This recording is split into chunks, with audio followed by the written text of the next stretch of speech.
Miss World 2025 first runner-up Hasset Dirajid Masu addresses rumors, reaffirms commitment to advocacy. Addis Ababa, Ethiopia, June 16, 2025.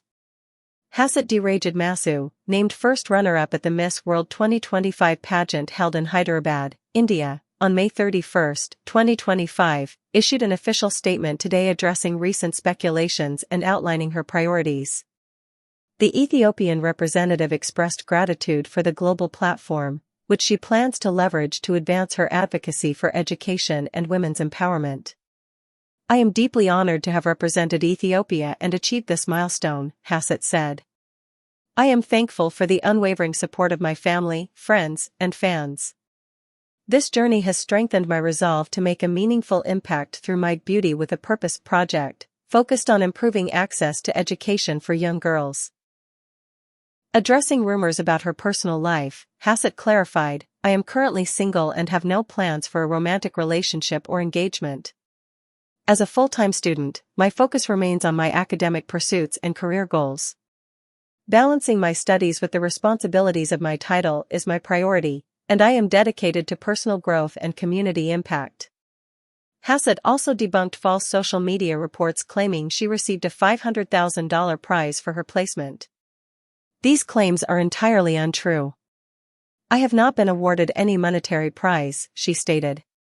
My participation in Miss World was driven by pride in representing Ethiopia and advancing my advocacy, not financial gain. She urged the public and media to refrain from spreading unverified information and to focus on the positive contributions of the Miss World platform. Looking ahead, Hasset reaffirmed her commitment to inspiring change. I am excited to use my role as Miss World 2025 first runner-up to uplift those around me and drive progress in education and empowerment, she concluded. For further inquiries, contact Hasset's representatives through the Miss World Ethiopia organization. በዚህ ቪዲዮ ክቡራን አድማጭ ተመልካቾቻችን ሚስ ሀሴት ደረጀ ህንድ ሀገር ላይ በተደረገው ዓለም አቀፍ የቁንጅና ውድድር ላይ ያገኘችውን የዶላር መጠን ለኢትዮጵያ ህዝብ ላከበረኝ ህዝቤ ሳልጨምር ሳልቀንስ እውነታውን በግልጽ እናገራለሁ ብላለች። እሷም በግልጽ ተናግራለች። እኛም በቀጥታ ከሷ አንደበት የተሸለመችውን የዶላር መጠን እንዲህ እናቀርብላችኋለን። አብራችሁን ቆዩ። እንዲሁም ሚስ ሀሴት ደረጀ ስለ ፍቅር ህይወቷም የማያዳግም በአራት ነጥብ የተደመደመ መልስ ሰጥታለች። ሽማግሌ የላኩም አሉ በርካታ ወጣቶችም በሚስ ሀሴት ደረጀ ዙሪያ በተለይ በፍቅር ህይወቷ ዙሪያ ያወጡት የተለያዩ መረጃዎች አሉ።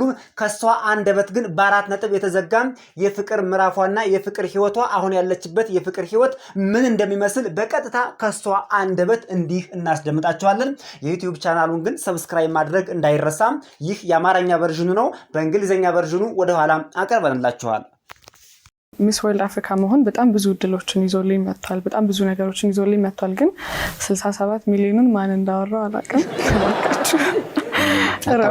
እባካችሁ ትክክል አይደለም። 67 አይደለም 57 ነው እንዴ? አይደለም ምንም የለም። ያው የሚመጡ የስራ እድሎች አሉ እንደነገርኩ።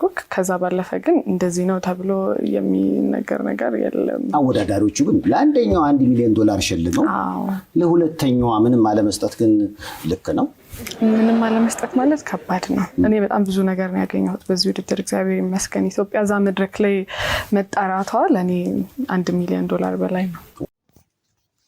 እንግዲህ ስለ ፍቅር ህይወቷ ከራሷ አንደበት በቀጥታ እንደሰማነው ሀሴት በአሁኑ ሰዓት በዚህ ጊዜ በዚህ ሁኔታ ስለ ፍቅር የማስብበት ምንም አይነት ጊዜ የለኝም። ገና ተማሪ ነኝ። ወደፊት ማሳካት የሚፈልገው የህይወት ምዕራፍ አለኝ። በአሁኑ ሰዓት ስለ ሪሌሽንሺፕ ኢንጌጅመንት የማወራበትና የማስብበት ጊዜ የለኝም። ጊዜ አይደለም። ለዚህ አሁን ብቁና ዝግጁ አይደለሁም። I'm not ready for that ብላለች። እንግዲህ በቀጥታ ካንደበቷ ማለት ነው። በርካታ ኢትዮጵያውያን እንግዲህ ቢሊዮነሮች ሊያገቧት ነው፣ ህንዶች ሊወስዷት ነው፣ በርካታ የውጭ ዜጎች ለማግባት ሽማግሌ እየላኩ ነው የሚሉ የተለያዩ ሐሳቦችን ሲያነሱ ቆይተዋል። ሚስ ሀሴት ግን በቀጥታ ካንደበቷ እንደሰማነው አሁን ለፍቅር ለሪሌሽንሺፕ ምንም አይነት ሬድነስ የለኝም ብላለች።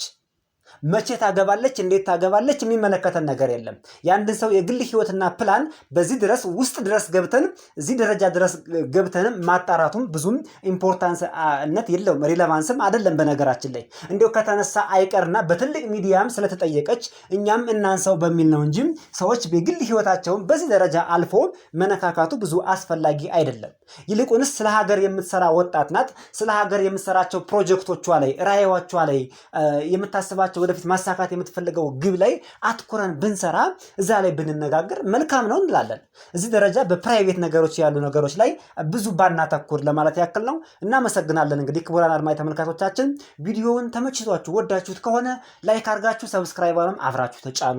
አልተመቻችሁ ከሆነ ደግሞ ባላየለፉት በድጋሜ እናመሰግናለን። ከ18 ዓመት በላይ ስለሆነች ነው የምጠይቅሽ። የፍቅር ጓደኛ አለሽ? የለኝም።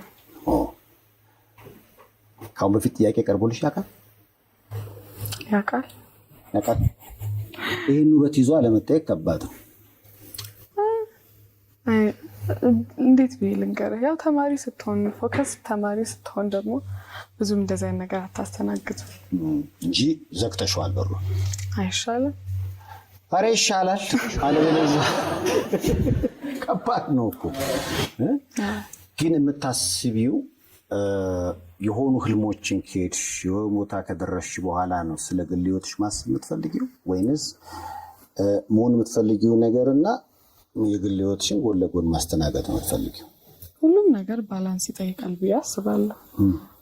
ማድረግ የምፈልገውን ነገር እያደረኩኝ ነው ማለት ከህይወቴ ይሰርቀኛል ማለት አይደለም። ለዛ ባላንስ አድርጌ ያው ሁሉም ነገር በርካታ አፍሪካውያን ቆነጃጅቶች የቁንጅና ውድድርን ተቀላቅለው ወደ ህንድ ሀገር ሂደው ነበር። የ20 ሚሊዮን ዳይመንድ ሳይቀር አድርገው ይሄዱም አሉ። የቁንጅና ውድድሩን ምንም ሳያሸንፉም ሲመለሱ ከፍተኛ አቀባበል በሀገራቸው ተደርጎላቸዋል። ሀገራቸውን ወክለው ስለሄዱና ሂደው ሀገራቸውን በመድረክ ስለተናገሩ የሀገራቸውን ስም ስለጠሩ ብቻ ማለት።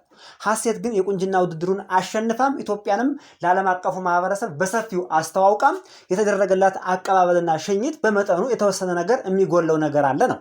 ያው ስትመለስ የተሻለ አቀባበል ለማድረግ ተሞክሯል። በከንቲባ ደረጃ ሳይቀር ሜዳሊያ ተሸልማለች። በቂ አቀባበልም ተደርጎላታል። ችግሩ ክፍተቱ የነበረው ወደ ቁንጅና ውድድሩ ስትሄድ የተወሰኑ ክፍተቶች ነበሩ ለማለት ያክል ነው። እንግዲህ ክቡራን አድማጭ ተመልካቾቻችን በእኛ ሚዲያ ስለ ሚስ ሀሴት በርካታ ቪዲዮዎችን ሰርተናል። የሰራናቸው ቪዲዮዎች ደግሞ የአማርኛና የእንግሊዝኛ ይዘት ያላቸው ነበሩ።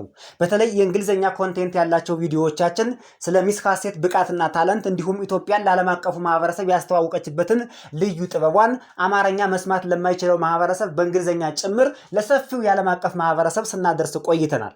የሰራናቸው ቪዲዮዎች ደግሞ እጅግ በሚገርም ሁኔታ የሚስ ሀሴትን ታለንት ከፍ ከፍ የሚያደርጉ ብቻም ሳይሆኑ ሚስ ሀሴትን ሞቲቬት የሚያደርጉ ኢንስፓየርድ የሚያደርጉ ቪዲዮዎች ነበሩ። እንዲሁም ኢትዮጵያዊነትን ከፍ የሚያደርጉና ኢትዮጵያዊነትን የሚያጎሉ ቪዲዮዎችን ስንሰራ ቆይተን ነበር። በሰራናቸው ቪዲዮዎች እዚህ ላይ ስህተት አለበት፣ እዚህ ላይ ትክክል አይደለም የሚል አንድም ኮምፕሌን አላገኘንም። ለምሳሌ ስለተሸለመችው ዶላር ከዚህ በፊትኛ በተደጋጋሚ ነገርናችሁ ነበር። ይህም እንዴት ነው የሚሆነው? ሚስ ሀሴት የወጣችው ሁለተኛ ነው።